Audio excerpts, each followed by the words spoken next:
Travis County EMS says it responded to more than 24 calls during last week's cold snap for people experiencing issues with the elements. And as KXAN's Grace Reader explains, the city is consistently looking at how it can get more people into its overnight cold weather shelters.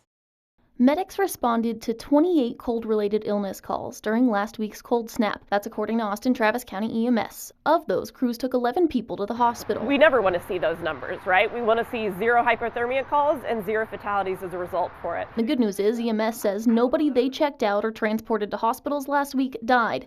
Meanwhile, Austin's Homeless Strategy Office says, with the exception of Monday, when the threshold for the shelters to open was not met, they provided nearly 2,000 shelter beds from Sunday evening to Saturday morning. We had pretty high numbers all week, around 400 plus most of the nights. With temperatures finally starting to feel like spring Monday, what comes next? While we're not out of the woods just yet, the City of Austin's Homeless Strategy Office says they are already thinking about changes that they could make to improve operations at their overnight cold weather shelters.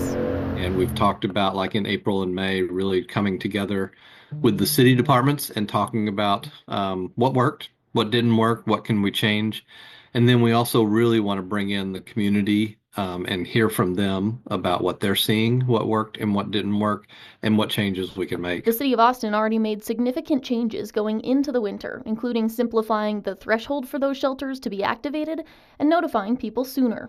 Grace Reader, KXAN News. And one concern we have heard from Austinites is, why does everyone have to meet at the One Texas Center to be shuttled to shelter? Going in depth, the City of Austin says they don't always use the same recreation centers or city buildings to shelter people overnight, so they don't want people showing up to the wrong place.